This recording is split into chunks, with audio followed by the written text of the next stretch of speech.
अस्सलाम वालेकुम दोस्तों, मैं हूं फयाज महमूद और आप देख रहे हैं अपना यूट्यूब चैनल। दोस्तों, इस वक्त सिचुएशन कुछ यूं बन चुकी है कि प्रेसिडेंट ट्रंप के दौरे हुकूमत में डिपोर्टेशन का अमल जारी है।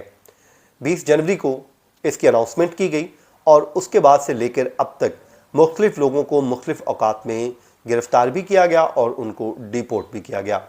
जहां पर डिपोर्ट किया गया वहीं पर ही अदालती महाज पर भी एक जंग जारी है, क्योंकि कुछ लोगों को गिरफ्तार किया जाता है या उनको खदशा होता है तो वो अदालत चले जाते हैं और उसके बाद अदालत में मुख्तलिफ सवालात उठते हैं और कहीं पर ट्रंप एडमिनिस्ट्रेशन को इजाज़त मिल जाती है और कहीं पर इजाज़त नहीं मिलती है।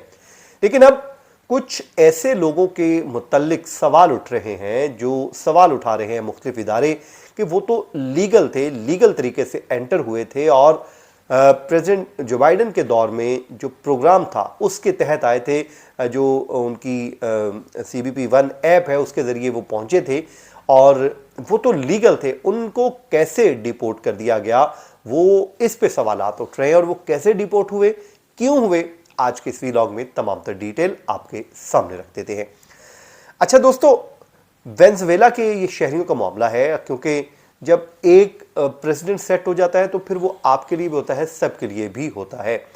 अब क्योंकि वेनेजुएला की शहरियों का सिर्फ अभी 50 ऐसे लोग हैं जिनको डिपोर्ट किया गया है और डिपोर्ट करने के बाद उनको एल सल्वाडोर की जेल में भिजवा दिया गया है, जिनके ऊपर इल्ज़ाम है कि ये एक गैंग का हिस्सा थे और उस गैंग की वजह से ये मुल्क के लिए ख़तरा थे।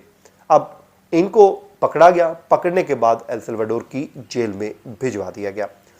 अब इससे मुतालिक एक जो तहकीकाती रिपोर्ट सामने आई है, जो दस्तयाब मालूमात सामने आई हैं, उसके मुताबिक ये कहा जा रहा है कि ये लीगल तरीके से अमेरिका में दाखिल हुए थे और ये वो लोग हैं जो जिनको जेल भिजवाया गया है।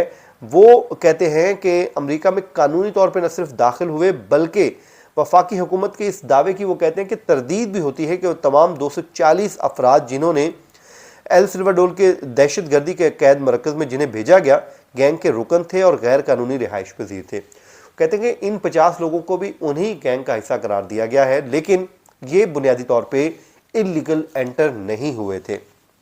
इससे वो कहते हैं कि ये वो लीगल माइग्रेंट्स थे जिनको जो है गैर कानूनी बना दिया गया है। और कीटो का जो इदारा है वो कहते हैं कि इमिग्रेशन पर उन्होंने तहकीक के निगरान और जो 19 मई की रिपोर्ट के मरकज़ी वो मुसन्नफ़ हैं जिसकी उन्होंने रिपोर्ट जारी की है। और वो कहते हैं कि ये बात हैरान कुन है कि हुकूमत ने उन लोगों से मुतालिक मालूमात छुपाने की किसी हद तक कोशिश की है, ये वो इल्ज़ाम आयद कर रहे हैं हुकूमत पर। अब वो कहते हैं कि 90 अफराद में से जिनके दाखिले का तरीका मालूम था, 50 अफराद कानूनी तौर पर अमेरिका में दाखिल हुए थे और उनमें वो मुख्तलिफ क्लास थे, कोई लेबर थे, कोई तामीराती काम करने वाले मजदूर थे, कोई बावर्ची थे, सामान लाने पहुंचाने वाले लोग थे, या फिर फुटबॉल कोच भी था एक, और एक जो है वेटनरी डॉक्टर थे, और एक जो है उसमें खातून भी शामिल हैं जो मेकअप आर्टिस्ट हैं।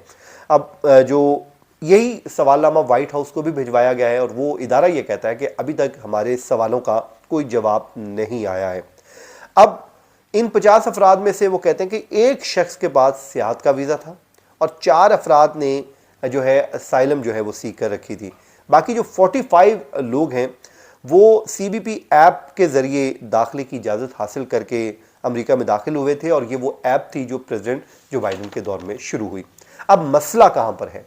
अब ये तो कह रहे हैं कि ये लीगल लोग थे, दूसरी तरफ मसला ये है भाई कि इस वक्त प्रेसिडेंट ट्रंप की हुकूमत उस ऐप को ही ख़त्म कर चुकी है और उसकी जगह पे एक नई जो है ऐप ला चुकी है, जिसमें वो कहते हैं कि आप जिस ऐप के ज़रिए, जिस प्रोग्राम के ज़रिए आए थे, उसी ऐप के ज़रिए अपने आप को सेल्फ डिपोर्टेशन के ऑप्शन पे जाएं। उससे एक तो आपको हम बेनिफिट देंगे, दूसरा आपको फ़ायदे देंगे। अब हुकूमत क्या है? हुकूमत तो वो उन प्रोग्राम्स को मान ही नहीं रही है, प्रोग्राम्स को ख़त्म कर रही है जिसकी बेस पे ये रिपोर्ट तैयार की गई है। अब ये कहते हैं कि वो उस प्रोग्राम के तहत लीगल आए थे।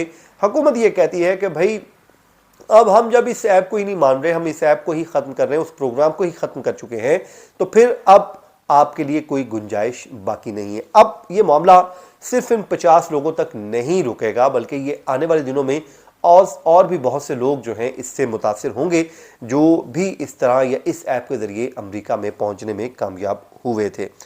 अब वो कहते हैं कि जी जो जिन 25 अफराद ने ऐप के ज़रिए दरख्वास्त दी, उनमें से 24 को कानूनी तौर पर 2 साल के लिए मुल्क में रहने की इजाज़त दी थी और काम करने की इजाज़त बिल्कुल दी गई थी। लेकिन हुकूमत ये कहती कि हम उस प्रोग्राम को ही ख़त्म कर चुके हैं और वो 2 साल प्रोग्राम पहले अपनी मुद्दत से पहले ही ख़त्म हो गया है। वो कहते हैं कि 21 को उनकी मुलाकात के वक्त हिरासत में लिया गया। जब वो कोई मुलाकात के लिए आए, जब इंटरव्यू के लिए आए, तो वो कहते हैं कि मुल्क में दाखिले से पहले उन अफराद की मुकम्मल जांच और मंजूरी भी दी गई थी और उन्होंने कोई इमिग्रेशन कानून नहीं तोड़ा था।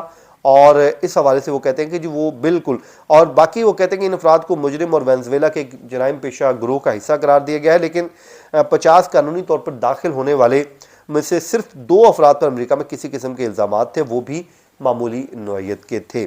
और वो जो है कहते हैं, अब मसला पता क्या है, मसला ये है कि भाई हुकूमत उन चीज़ों को मानने को तैयार ही नहीं है। तो मैं ये कहता हूँ कि अगर आप भी इस तरीके से आए हुए हैं, तो अगर आपके पास कोई लीगल ऑप्शन है तो आप उसको इस्तेमाल कर लीजिए, वरना आपके साथ भी ऐसा ही हो सकता है। अपना बहुत सा ख्याल रखें। मुझे दीजिए इजाज़त। अल्लाह निगहबान।